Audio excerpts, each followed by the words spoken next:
Pope Francis issues new reforms for the Vatican Bank. In 2015, Pope Francis made history by appointing the first ever Auditor General to the Vatican. After decades of financial mismanagement and scandals and lack of accountability, this would be someone who would oversee the Vatican's balance sheets to try and get a handle on the finances at the centre of the Catholic Church. And the man chosen for the job? Libero Milone, a top financial auditor who had worked in Britain and the United States and had formerly been the chairman and CEO of Deloitte in Italy. Pope Francis wanted honesty, transparency, and reform across the Vatican. Cardinal George Pell, who at the time was head of the Vatican Secretariat for the Economy, said the Auditor General had complete freedom to audit any Vatican accounts and would be answerable only to the Pope. But after only 2 years in the job, Libero Milone suddenly resigned. A resignation he claims he was forced to make. Why? Because he was starting to uncover financial irregularities in one of the Vatican's highest offices, linked to one of the most powerful cardinals, Angelo Becciu. When Milone pushed and tried to audit Becciu's accounts, he turned the tables and accused Milone of spying and overstepping his authority. Cardinal Angelo Becciu, once a high-ranking Vatican official, now standing trial in the Vatican for embezzlement and fraud. 7 years later, that same Cardinal, Angelo Becciu, in 2023 was found guilty in a Vatican court of embezzlement and fraud after losing the Vatican over €100 million in a London real estate deal. Libero Milone, who claims his professional name has been blackened by this fiasco, launched a €9.3 million lawsuit against the Vatican. The claim was dismissed by the Vatican, but now Milone is appealing. And in this rare one-on-one extended interview, I asked Milone about what he saw when he first looked at the Vatican accounts.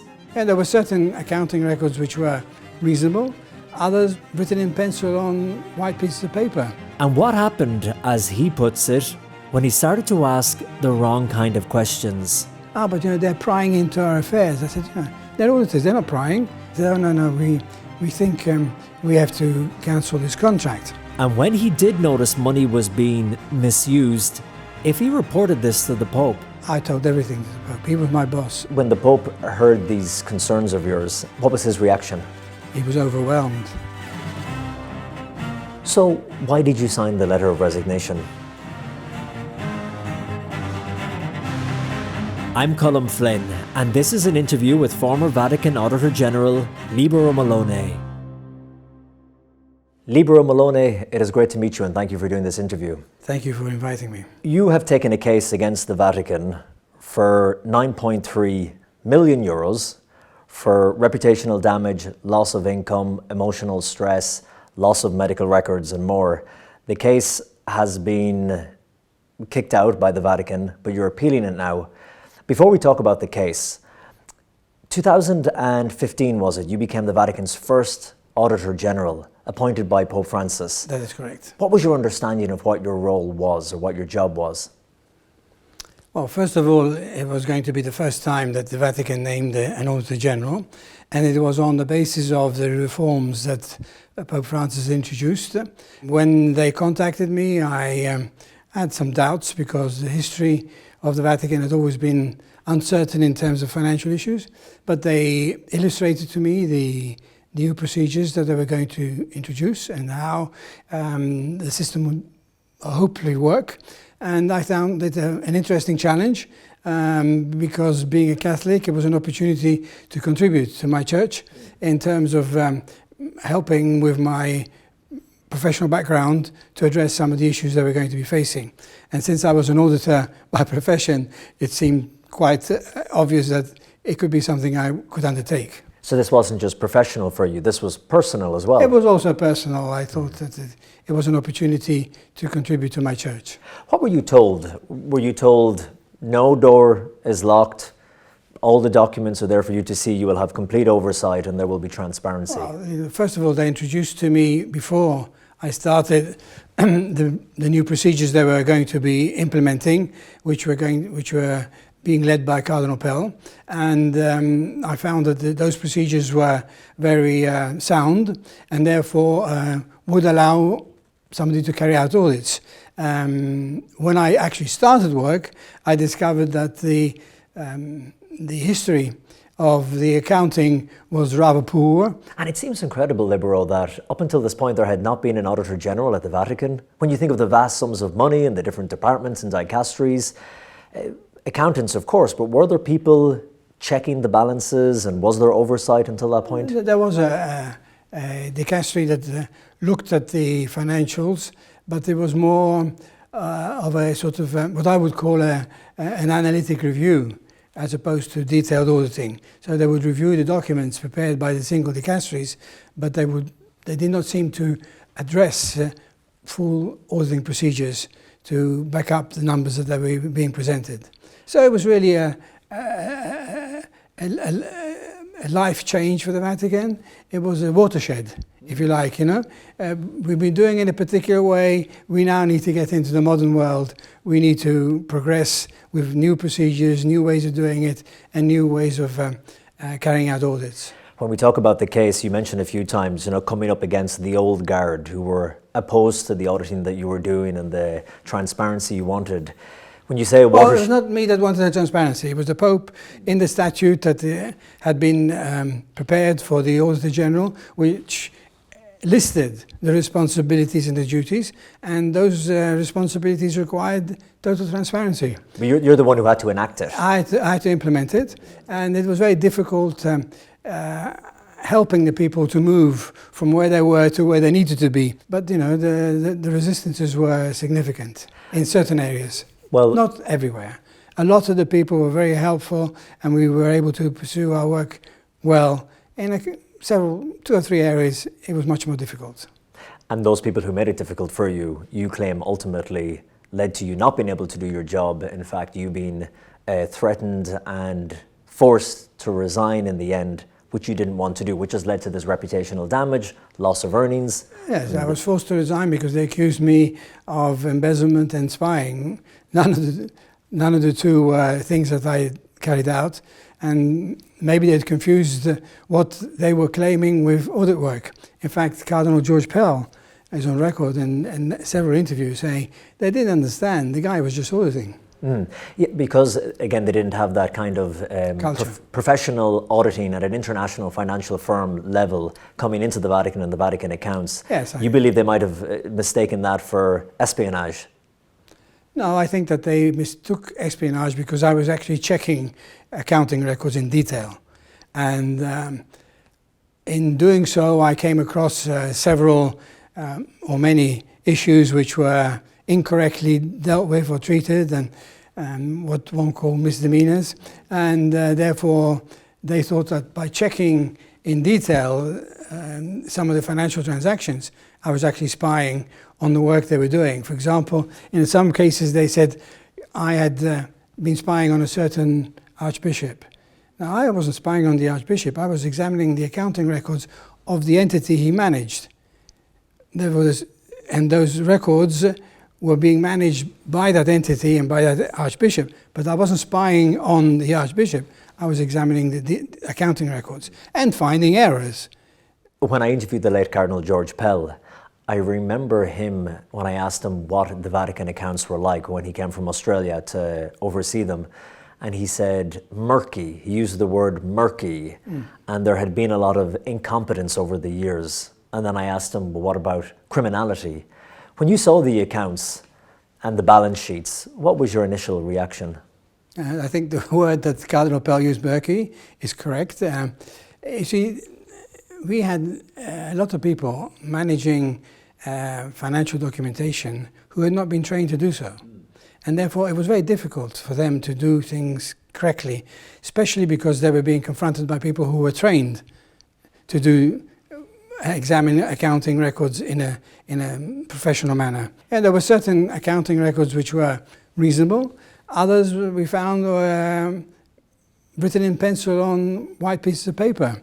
You know, and although the numbers were there, you know, written in pencil on white pieces of paper, it doesn't give much satisfaction to an auditor. What was your relationship like with Pope Francis initially, when he brought you in and you were doing the job? I met with him every 3 or 4 weeks. Wow, that frequently? Yes. He wanted to be informed of the work we were doing. We had meetings in Santa Marta, so they were very private meetings. He insisted on receiving documentation in advance, and then when I got to see him, he would interrogate me. It was very positive. He took an interest in what we were doing, and he wanted to know why I had raised an issue and what the solutions were. And how frank were you with the Pope? Well, like when you said you were coming up against the old guard, they were opposing your work, would you relay that to the Pope? I told everything to the Pope. He was my boss. I had to relate to him, and I had no reason not to tell him exactly what I was doing. And what was his reaction? To listen, or to say, I'm going to do something listen, about and this? there are several occasions he said, well, you go and tell him this, and I'll take care of this. And it was a constructive relationship. Until April the 1st, which is the last time I saw him, then for some reason they stopped me seeing him. Now, it wasn't something I agreed with him.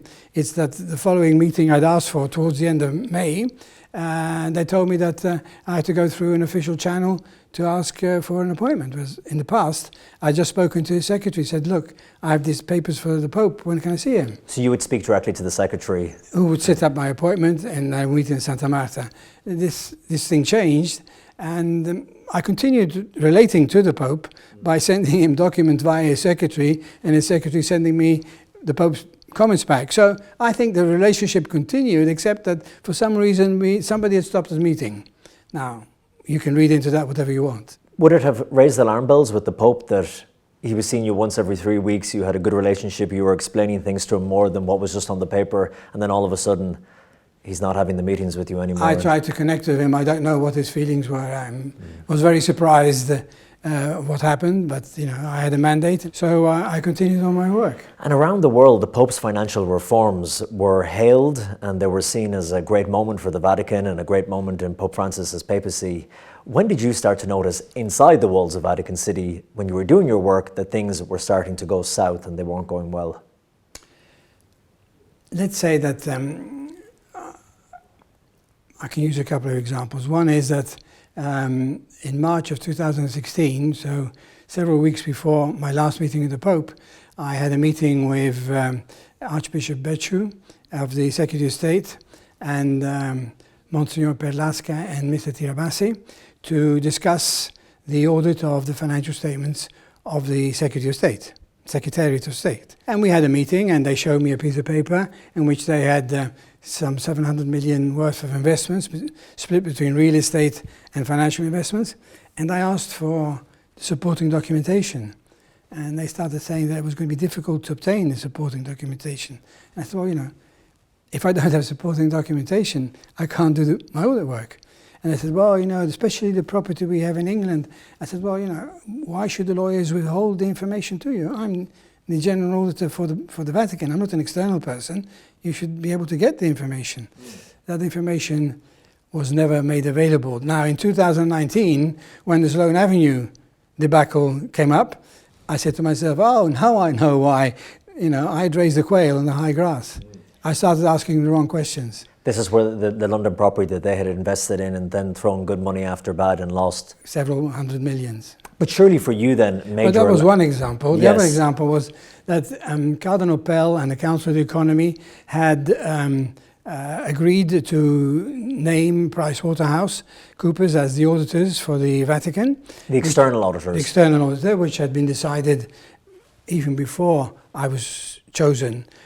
Monsignor Becciu was getting a bit anxious because he called me one day and he said, what do you think about Pricewaterhouse carrying out the external audit? And I said, well, it was a decision taken by the Vatican before I turned up. I have no comments to make. But they're prying into our affairs. I said, they're auditors, they're not prying. They're doing their work and they will report to whoever they have to report.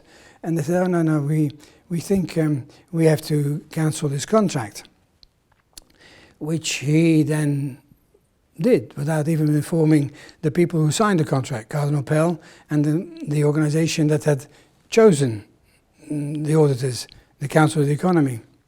So he would claim they were overstepping the mark. Yes, but I discovered later what work they were doing. At that time, they were testing some of the steps that they would have done for the normal audits, which included obtaining confirmation from external third parties. And one of those confirmations was from the banks. When I think they saw the detail of information required that the banks would have had to give to the auditor, I think because of this loan avenue issue, they got rather anxious and they thought it was better not to have an external audit. Because everything would have been on the table then, Yes. for you and then everyone to see. Yes. And in your lawsuit against the Vatican, you were saying that you were dismissed because of three main points. The first, the London property deal, you were starting to uncover documentation that was hinting at this huge scandal, which has since broken. Cardinal Angelo Becciu has been found guilty of embezzlement and fraud. And then the second one was that funds had been used in a questionable way to finance the extension and renovation of the head of the Vatican police.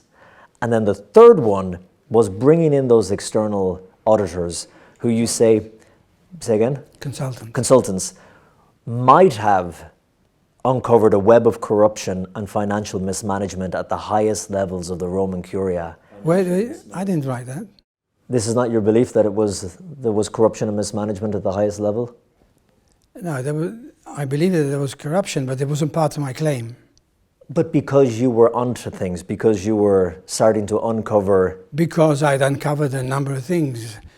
Some were apparent to me, but I've written lots of reports to the Pope in which I'd identified many strange transactions carried out by cardinals and archbishops, and I've kept these reserved with the Pope, and I'm not going to talk about them in detail. This quote, cardinals putting money in their own pockets. Yes. But that is the same thing, isn't it? Financial mismanagement and corruption at the highest levels. If cardinals are taking money and putting it in their pockets. Corruption can mean other things as well. What I meant was, they instead of using money they were receiving for the benefit of the dicastery they were using, this money ended up in their own pockets. It doesn't mean that they were actually corrupting others. But they were defrauding the department to which the money was meant Yes. to go to. Princes of the church, next in line to become pope, are lining their own pockets. Yes, but it happened. And it was part of my report to the Pope, in which I underlined these issues, and the Pope requested that these things be resolved. When the Pope heard these concerns of yours and he saw the evidence that you were putting in front of him, what was his reaction? He was overwhelmed. He didn't believe that this could happen. But I had all the detail, and he examined it and understood. And he also asked me to explain to the entities involved why the mistakes were, because they needed to rectify. In fact, the money came back. So he took the approach that this was maybe just incompetence or a misunderstanding, and then the money would be returned. If you explained to them, showed them the error of their ways. That's a way of putting it, but you know. Yeah, okay. Were you disappointed by that response? No. My intention was that the monies that belong to the dicasteries had to be with the dicasteries, and that the spending which was carried out was to be done in accordance to the rules. Did you ever confront the cardinals about it and face to face? Oh, where we discussed the issues, I told the cardinals what the mistakes were. How did they react? Maybe they didn't like it, but the money came back into the dicastery. And are we talking hundreds, thousands, tens of thousands, huh? Several €100,000. Several €100,000. The apartment, your office was within Vatican, wasn't it? The office you were working in? Well, it was outside the walls. It was Outside across the the walls. road. But a Vatican apartment? It was extraterritorial, yes. Yeah. How are you feeling? At the beginning of the interview, you mentioned that this not only was professional for you, but it was personal too. You're a Catholic, a man of faith, you wanted to give something back to your church. How was your view of the Catholic Church, your own faith? How was it affecting it when you saw what was happening inside the Vatican? No, it didn't really affect me too much, because I met a lot of very nice people. If I would say 100 people, 95 were great people. It was just 5 that maybe were difficult and stubborn and difficult to get on with. So I did not have a negative view of the church. When I asked Cardinal Pell as well, was it incompetence or criminality? And he said a bit of both. And one, if it's incompetence, you can teach people better accounting practices. But if it's criminality... Well, in my statute, I had the opportunity to report to the promoter of justice and to the money laundering entity, IFA, as to things that we uncovered which needed their attention. So where we found issues which were in this context, I reported it to the entities, and it was up to them to follow up, except that I discovered they didn't follow up. They didn't follow up? No. The day your office was raided, and then subsequently you were forced to sign a letter of resignation, but which I guess you didn't want to do, but you say they threatened you. What did they threaten you with? Well, first of all, the day started in the morning by meeting Cardinal Becciu, who told me that the Pope had lost faith in the work I was doing. So I said, this is very strange, can I speak to the Pope? He said, no, you can't speak to the Pope. You have to go and speak to the commander of the Vatican police. When you said why, did he give you a reason? He said, why has he lost faith in my work? I asked her why, could I speak to him? He said, no, you have to go and ask the commander of the police, Vatican police. So I was accompanied to the offices of the Vatican police, and they pulled out this what I call a criminal decree of investigation against me, in which they described the work I was doing, and he's saying you went against all the rules and were spying on the private lives of his superiors and staff, including me. This is what Cardinal Becciu said when I met with him in the morning before I went to the gendarmerie. At the gendarmerie, they pulled out this document and they said that I was accused of embezzlement and spying, and they described the work I was doing, which wasn't true, was incomplete. They only covered half sort of the statute that I was supposed to, the work I was supposed to be doing, and they said that I had to confess. I said, well, confess what? I've done nothing of what you're saying, you're wrong. And they pulled out 2 invoices to show that I was embezzling. And it was with the consultant who I'd called in to check the bugs in my computer. Okay? And there were 2 invoices for 27,000.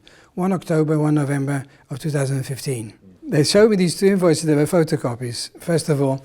And I looked at them and I said, this is correct and this is wrong.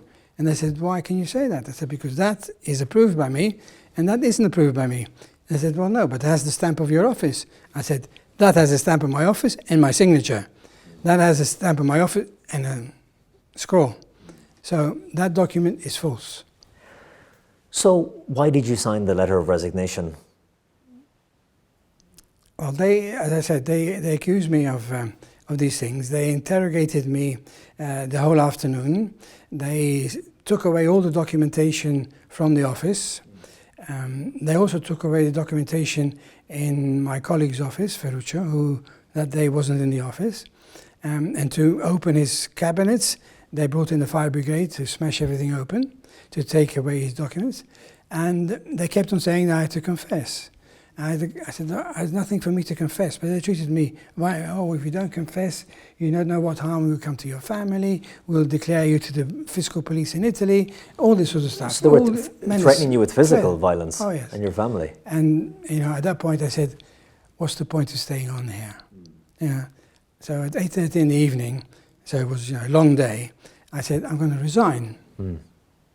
I said, I called in my secretary to prepare a letter. No, we have it ready.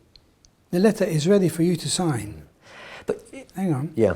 So they went away and they brought back a letter, and they brought a letter which I was supposed to sign, and I looked at it and I said, I'm not signing this. But you said you were going to sign a letter. I said, today is the 19th of June. This letter is dated the 12th of May. I said, I can't sign a letter dated 12th of May. Oh, we made a mistake. I said, of course you made a mistake. They corrected it. So it was a plan. I had been framed. They corrected it, and I signed the letter and went home. and I didn't sleep for 3 months. Did any part, before we talk about the impact this has had on you and your family, did any part of you worry about, because you're a tough auditor and you've worked in big financial firms in London, and you can be in the rough and tumble. I know this sounded horrific, but if you signed a letter of resignation, it could be seen by some as an admission that you did something wrong. They presented some evidence to you, and you that day signed. Well, that's what I tried to do. That's why, after I left, well, first of all, you need to know that I resigned on the 19th. In the morning of the 20th, Cardinal Parolin called me to ask me why I'd resigned. Now, he was the boss of Cardinal Monsignor Archbishop Becciu. So it was obvious that Cardinal Parolin had not been informed. And you didn't hear from the Pope after that? No, but Cardinal Pell spoke to the Pope, and I got the impression from Cardinal Pell that even the Pope was surprised. But I've never spoken to him. I've sent 7 letters to the Pope, hoping to meet with him, to explain. Yeah, but he's met people in the prisons, he's met all sorts of people in the world, but he hasn't met me. Why do you think that is? I think that they impeded him. Did you feel vindicated in a way when you saw the conviction of Cardinal Angelo Becciu and the fact that he was found? Not vindicated. I felt that the truth was coming out, that the work that we'd done had highlighted that there were issues that needed to be addressed, and that the procedure in the courts was demonstrating that was true. But no vindication. I had nothing against anybody on this issue from this perspective. But even to, for example, the Holy Father, that it would have become clear that you were right when you were telling him that you were coming up against the old guard and these forces, and that Cardinal Angelo Becciu was wrong. I think that in the whole process, when the Pope was informed of this issue, that they told him what they needed to tell him to get me out. They were very worried about the fact that we were doing a proper audit in the proper manner, following the correct standards and applying the rules of the game. And they thought that if I went to continue on this, maybe I would discover other things which would be unpleasant. So they had to find a way to get me out. So I'm convinced that they told the Pope enough to make him think that I was on the wrong side. So the lawsuit you're taking against the Vatican now for reputational damage, loss of income, emotional stress, and then also the very tragic side of the story is that the person you were working with, your business partner, he died last year from cancer. And in the claim as well, you said that medical records that he needed to continue his treatment were confiscated by the Vatican, and you'd requested them back, but they had not given them, and that pushed back his treatment, and you said that it contributed to his death coming. He had a prostate problem, which was being monitored by his doctors for many years, and it was being managed. Since he lived in Torino, in the north of Italy, and he was working in Rome, he decided to bring his medical papers to Rome because the Vatican medical assistance was just across the road from us, and this would allow him to continue monitoring in a systematic basis, and which was happening. So he had all his medical documentation in his office. Naturally, when he was kicked out on the 20th, it didn't go, he was too upset to worry about his documents. But when he got back home, he realized he didn't have his documents anymore. So he called the office and asked the people in the office, the secretary, if they could kindly let him have his personal documentation. And they told him there was no documentation in the office because everything had been taken away. So he sent a registered letter to the head of the Vatican police asking for his documentation to be sent back. His own private medical documents? Yes. This was never, there was no answer to that letter. So I called Cardinal Parolin. I said, look, there's this problem, at least let him have his documents back because then he can continue his medical treatment. And he inquired as well via his secretary, and the documents were not to be found. So they had to restart the monitoring. And it took several months before they managed to get things under control. And although he went to the tumor center in Milano, EAO, for treatment, they didn't give him much hope. And in fact, he died 5 years later. He died 2 days from now. 2 days from now. 1 year ago. And what age was he? He was 59. 59. When you were appointed as the Auditor General, it was in newspapers all over the world. It was online, it was everywhere. I remember. You remember. Your name was out there, top auditor. I was shocked myself. The man of the moment. How has business been since you left that position? Well, when I left the Vatican, I've no longer had any professional activities. You haven't worked since?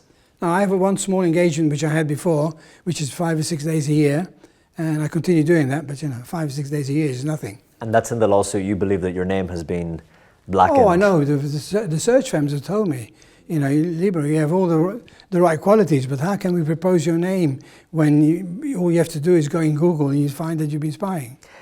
The Vatican have dismissed your case. They said that it's a complicated answer, but that it wasn't the Secretary of State who fired you. The Pope's decision. Becciu was operating in a private capacity as a private individual, not as a member of the Secretary of State. The Vatican police, even if they had forced you into resigning, the Secretary of State are not responsible for the Vatican police for what they do. What do you make of their response? I think that that's something that the lawyers will be answering when we hear the appeal on July the 3rd. And not only that, but they said that you will not be getting the 9.3 million euro, but in fact you have to pay them, you and their former deceased partner. When they rejected our claim, they asked us for 110,000 euros to cover their legal costs. Yes. Miserable request. What faith do you have in getting the justice that you seek? Let's say that whatever happens, I will seek justice. Now, we have the appeal court. Now, the judges are from an ecclesiastic background. I don't know if they have the knowledge and ability to address the issue. As far as I'm concerned, is if we don't get the recognition at the appeal level, we go on to the next level, which is cassation. And if that doesn't work, we'll go to the International Court of Justice in The Hague. Is it about the money? I hope, however, that we find a solution before that. Yeah. It's in the interest of everybody. Libero Milone, it's been great talking to you, and thank you very much. My pleasure.